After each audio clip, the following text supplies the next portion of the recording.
নমস্কার বন্ধুরা, চলে এসেছি আজকে তোমাদের সামনে আরও একটি রিডিং নিয়ে। আজকের রিডিংয়ের টপিক হলো যে তোমার পার্টনার এবং থার্ড পার্টির মধ্যে কি চলছে। ঠিক আছে, তো যে সমস্ত যারাই থার্ড পার্টির রিলেশনশিপে রয়েছে তাদের জন্য স্পেশালি এই রিডিং। এবার থার্ড পার্সন কোনো ব্যক্তি হতে পারে, তোমার পার্টনারের কাজ হতে পারে, তোমার শ্বশুর শাশুড়ি বা তোমার ননদ বা কোনো বন্ধু বান্ধব, যে কেউ হতে পারে। ঠিক আছে, থার্ড পার্সন সেই এনার্জি, যে এনার্জির কারণে তোমাদের দুজনের মধ্যে বারবার সেপারেশন হচ্ছে, নো কন্ট্যাক্ট সিচুয়েশন হচ্ছে, মিসআন্ডারস্ট্যান্ডিং হচ্ছে, ভুল বোঝাবুঝি হচ্ছে, কনফ্লিক্ট হচ্ছে, সেই এনার্জি থার্ড পার্সন। তুমি সেই এনার্জিকে থার্ড পার্সন বা থার্ড পার্টি বলে কনসিডার করতে পারো। তো তোমরা যে যে শক্তিকে বিশ্বাস করো সেই সেই শক্তিকে প্রে করো, উনি যেন আজকে এই রিডিং থ্রু তোমাদেরকে সঠিক গাইডেন্স দেয়, সঠিক মেসেজ দেয়। প্লিজ অ্যাঞ্জেল, আমি কার্ড সাফল করছি, তোমরা প্রে করো। প্লিজ অ্যাঞ্জেল, আমাকে মেসেজ দাও, গাইড করো। আমার যে সকল ভিউয়ার্সরা রয়েছে তাদের পার্টনার এবং থার্ড পার্টির মধ্যে কি চলছে, প্লিজ ডিভাইন মেসেজ দাও। আমার যে সকল ভিউয়ার্সরা রয়েছে তাদের পার্টনার এবং থার্ড পার্সনের মধ্যে কি চলছে, বর্তমানে কি চলছে, কারেন্ট এনার্জি, প্লিজ ডিভাইন। আমার ভিউয়ার্সের পার্টনার এবং থার্ড পার্টির মধ্যে কি চলছে। The hermit, 8 of cups, ace of cups, 9 of cups,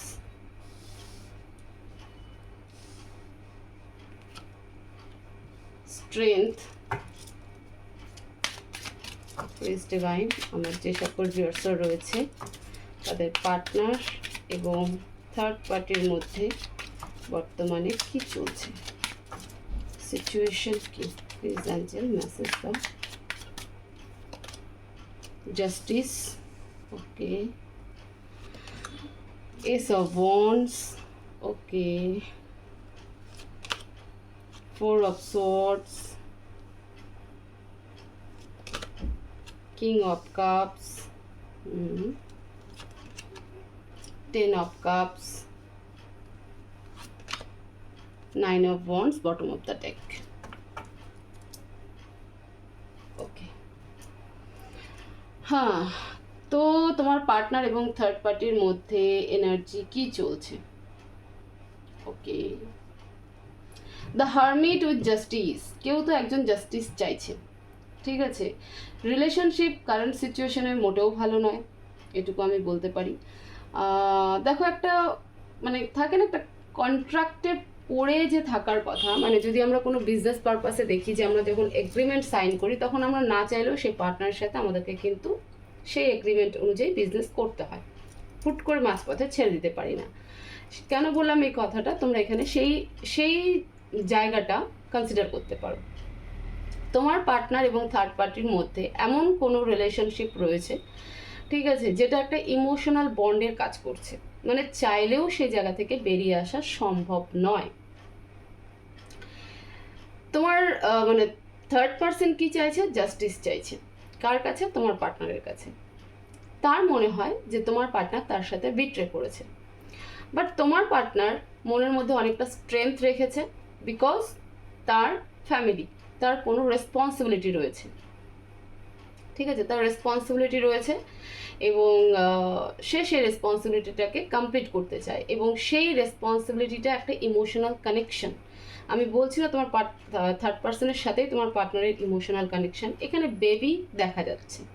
তো হতে পারে তোমার পার্টনারের কোনো বেবি রয়েছে, তোমার পার্টনার কোনো কমিটেড রিলেশনশিপে রয়েছে যেখানে বেবি ইনভলভ রয়েছে। তো সেই বেবির কারণে তোমার পার্টনার, মানে সেই বেবি হচ্ছে সেই ব্রিজ এই সম্পর্কটাকে ধরে রাখার। আবার এরকমও হতে পারে যে তোমার পার্টনার কারো কোনো মায়ের সন্তান এবং তার মা চায় না যে তোমার সাথে সে সম্পর্কটা রাখুক। তো মায়ের প্রতি সন্তানদের একটা আলাদা ইমোশনাল বন্ড তো করে এবং করাটা উচিত। তো সেই জায়গায় কিন্তু একটা রেসপন্সিবিলিটি থেকে যায়। তো সেই জায়গা থেকেও এরকম সিচুয়েশন কিন্তু তৈরি হয়েছে যে তোমার পার্টনার তোমাকে তো ছেড়ে দিতে চায় না এবং মনের মধ্যে কিন্তু অনেকটা স্ট্রেংথ রেখেছে। সে অপেক্ষা করছে একটা সঠিক সময়ের, যখন সেটা আসলে পরে ঠিক করবে। 8 of cups and ace of wands, একটা সময় বা এরকম হলো যে মুভ অন হয়ে গেছে, মানে দুজন একই বাড়িতে থেকে আলাদা সেপারেশন হয়ে গিয়ে সম্পর্কটাকে স্টার্ট করেছে। ডিভোর্স শুধুমাত্র পেপারে সিগনেচারে ডিভোর্স হয় না, একই বাড়িতে থেকেও বা একই ঘরে থেকেও একটা সেপারেশন চলে। তো আমি এখানে ডিভোর্স বলতে পারি না, এটা সেপারেশন। এস অফ বন্ডস, ওই যে রেসপন্সিবিলিটি, ওই যে কমিটেড রিলেশনশিপ, ওই যে ইমোশনাল বন্ড, সেটার কারণে কিন্তু এই সম্পর্ককে কন্টিনিউ করা এবং নতুন করে ফ্রেশ, মানে নতুন করে নিউ স্টার্ট করা এবং রিফ্রেশ স্টার্ট করা। Ace of cups with 4 of swords, ইমোশনালির জন্য শুরু করলে পরও দুজনের কেউই কিন্তু ভালো নেই এই সম্পর্কে। তোমার পার্টনার এবং থার্ড পার্সন যিনি রয়েছেন তারা কেউই ভালো নেই। দুজনের মধ্যে কিন্তু একটা খুব তর্কাতর্কি না হলেও একটা মেন্টালি যে কনফ্লিক্ট চলে সেটা কিন্তু চলছে। 9 of cups and king of cups, 9 of cups and king of cups. এবার এখানটাতে আমি তোমার কথাও বলবো, তোমার লাইফেও দুটো পার্টনার হতে পারে, তুমিও কমিটেড কোনো রিলেশনশিপে রয়েছে। আমি ক্ল্যারিফাই করবো প্লিজ ডিভাইন, এখানে 9 অফ কাপস কার্ড কেন প্লিজ। 9 অফ ওয়ান্ডসকে তো আমি বললাম যে ওয়েটিং পিরিয়ড চলছে, তুমিও হয়তো ওয়েট করছো, তোমার পার্টনারও কিন্তু একটা মুভমেন্টের জন্য, একটা টাইমিংয়ের জন্য কিন্তু ওয়েট করছে। 9 অফ কাপসকে ক্ল্যারিফাই করো please Angel, clarify 9 of cups.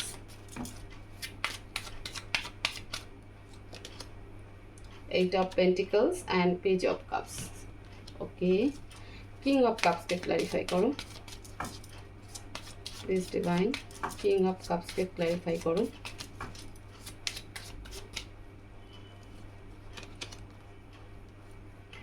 Page of Pentacles, Queen of Pentacles, Six of Wands।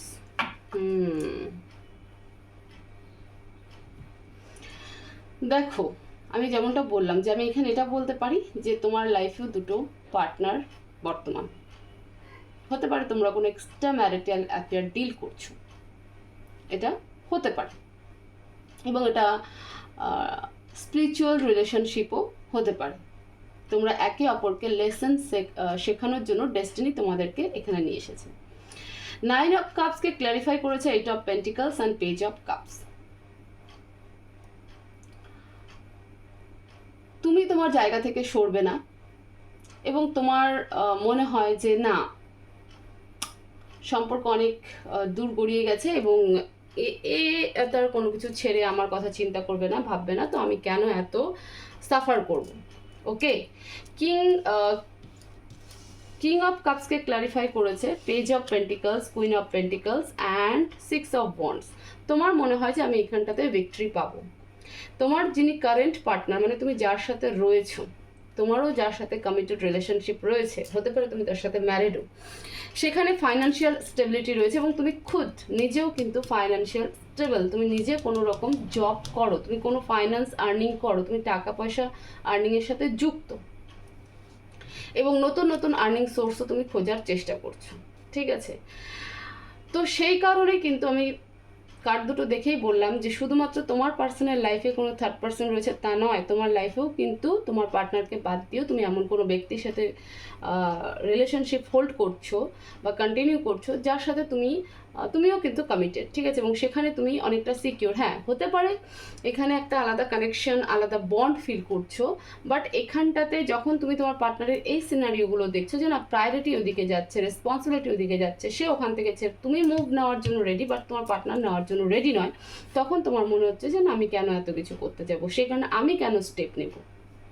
ওকে, আমি কেন স্টেপ নেব, আমি স্টেপ নেব না, আমি এখানেই ঠিক আছি, আমি নিজেও করছি এবং আমি যার সাথে রয়েছি সেখানে ফাইন্যান্সিয়াল স্টেবল। বাট তোমার কি পেন হচ্ছে না? অবশ্যই হচ্ছে, তুমিও ওয়েট করছো, তোমার পার্টনারও ওয়েট করছে, মানে রিলেশনশিপটা একটা ওয়েটিং পিরিয়ডের মধ্যে দিয়ে যাচ্ছে, সেখানে তুমিও ওয়েট করছো, তোমার পার্টনারও ওয়েট করছে যে কবে সেই রাইট টাইম আসবে, সেই গোল্ডেন টাইম আসবে যখন তোমরা আবার একে অপরের সাথে দেখা করবে, কথা বলবে এবং এই সমস্ত মিসআন্ডারস্ট্যান্ডিং ক্লিয়ারিটি হবে এবং তোমার কোথাও হলে একটা বিশ্বাস রয়েছে যে সে আসবে এবং সব কিছু ঠিক করবে। তোমার পার্টনারও সিমিলার এনার্জিতে রয়েছে তোমাকে নিয়ে, কিন্তু থার্ড পার্টির সাথে কি রয়েছে, থার্ড পার্টির সাথে কি সম্পর্কটা খুব ভালো নয়, একটা কারণে সেই সম্পর্ককে কিন্তু হোল্ড করছে। স্ট্রেংথ উইথ 10 অফ কাপস, ফ্যামিলির জন্য কিন্তু এই মেন্টাল স্ট্রেংথটা সে রেখেছে। তোমাকে সে হারিয়ে ফেলে যে খুব ভালো আছে বা তোমার থেকে দূরে থেকে যে খুব ভালো আছে নয়, ফ্যামিলি তার রেসপন্সিবিলিটি, আর এটা সে তোমাকে ঠিক বোঝাতে পারছে না। স্ট্রেংথকে ক্ল্যারিফাই করো প্লিজ অ্যাঞ্জেল, স্ট্রেংথকে ক্ল্যারিফাই করো, clarify strength. King of wands, definitely আমি বললাম তোমাকে যে তোমার মানে তুমি নেই, এটা তাকে প্রচণ্ড পেন দিচ্ছে, কিন্তু সেই জায়গায় মনে কিন্তু স্ট্রেংথ রেখেছে যে না একদিন সব কিছু ঠিক হয়ে যাবে। ওকে, একদিন সব কিছু ঠিক হয়ে যাবে, একদিন সেই মুমেন্ট আসবে, সেই টাইম আসবে যখন এই সম্পর্ক মানে তোমাদের সম্পর্ক ঠিক হয়ে যাবে। তো আমাদের রিডিং ছিল যে থার্ড পার্সনের সাথে তোমার পার্টনারের কারেন্টলি কী চলছে। দেখো কারেন্টলি আমি বলতে পারি না খুব লাভি ডভি সিচুয়েশন চলছে বা এনার্জি চলছে। হ্যাঁ অবশ্যই এটা বলতে পারি যে তোমার পার্টনার যেখানেই ডিল করুক, যে থার্ড পার্সনের সাথে ডিল করুক, সেখানে ইমোশনাল বন্ড রয়েছে। কেন ইমোশনাল বন্ড রয়েছে? হতে পারে সে কোনো মায়ের সন্তান, যদি তোমরা আনম্যারিড হয়ে থাকো, আর যদি তোমরা এক্সট্রা ম্যারিটাল অ্যাফেয়ারে যুক্ত থাকো বা একজন ম্যারিড একজন আনম্যারিড, সেক্ষেত্রে তার কোনো কমিটেড রিলেশনশিপ রয়েছে, তার ছোট বাচ্চা রয়েছে, যেই রেসপন্সিবিলিটি থেকে সম্পূর্ণ বেরিয়ে এসে তোমার হাত ধরাটা সম্ভব নয়। এবার এখানে তোমারও বোঝার ব্যাপার আছে, আমি যেমনটা বললাম যে এই রিলেশনশিপ মানে তোমার এবং তোমার পার্টনারের রিলেশনশিপ একটা স্পিরিচুয়াল কানেকশন। এটা ডেস্টিনি তোমাদেরকে দিয়েছে যে একে অপরকে লেসন শেখানোর জন্য, লেসন দেওয়ার জন্য। তারও কিছু ভুল ছিল এবং তোমারও কিছু ভুল আছে যেটা তোমরা একে অপরকে শেখাবে এবং জীবনে নিজের মতন করে এগিয়ে চলবে। এটা কিন্তু সেই রিলেশনশিপ, ঠিক আছে? এখানটাতে ম্যারেজ সংসার ইম্পর্টেন্ট নয়, এখানে একে অপরকে শিখিয়ে জীবনের পারপাসের দিকে এগিয়ে যাওয়াটা ইম্পর্টেন্ট। তো থার্ড পার্সনের সাথে কিন্তু তোমার পার্টনারের এই সিচুয়েশনে কিন্তু কারেন্টলি চলছে। আমি তোমার জন্য গাইডেন্স বের করবো প্লিজ অ্যাঞ্জেল, আমার ভিউয়ার্সের জন্য গাইডেন্স, কি গাইডেন্স দিতে চাও আমার ভিউয়ার্সকে, কি গাইডেন্স দিতে চাও প্লিজ অ্যাঞ্জেল, আমার ভিউয়ার্সের জন্য কি গাইডেন্স।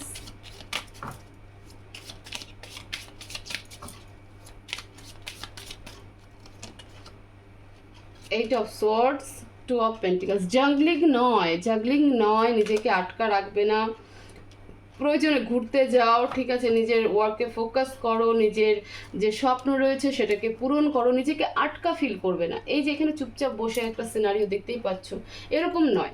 নিজে যে কাজ করছো সেই কাজে যুক্ত হও, ঠিক আছে? কোনো কনফিউশন রাখবে না, ফুললি এনজয়মেন্ট হয়ে কাজ করো। প্রয়োজনে যদি মনে হয় যে আমি কোথাও ঘুরতে গেলে একটু ভালো থাকবো, ঘুরতে যাও, তোমার প্লেস চেঞ্জ হওয়ারও একটা এনার্জি ক্রিয়েট হচ্ছে এখানটাতে। এবং নিজের যে ইচ্ছে সেই ইচ্ছেকে পূরণ করো, নিজের কাজে ফোকাস করো, নিজের রেসপন্সিবিলিটিতে ফোকাস করো, সময় সময় সব কিছু ঠিক হতে থাকবে।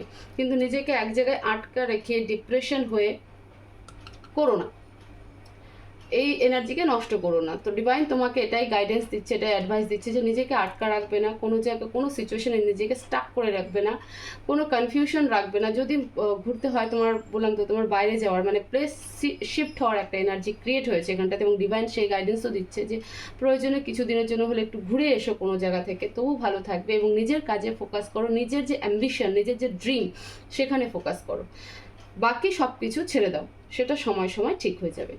তো এই ছিল তোমাদের ওভারঅল রিডিং। হোপফুলি এই রিডিং তোমাদেরকে অনেকটা হেল্প করবে এবং তোমরা এখানে দেওয়া গাইডেন্স ফলো করো, তাহলে তোমাদের জীবনে দেখবে অনেকটাই ইমপ্রুভমেন্ট হয়েছে, নিজেদের রিলেশনশিপও ইমপ্রুভমেন্ট হয়েছে। ভিডিও ভালো লেগে থাকলে অবশ্যই ভিডিওকে শেয়ার করো, লাইক করো, কমেন্ট করো এবং চ্যানেলকে অবশ্যই সাবস্ক্রাইব করো। সবাই ভালো থাকো, পজিটিভ থাকো, সুস্থ থাকো, দেখা হবে নেক্সট ভিডিওতে। Thank you so much.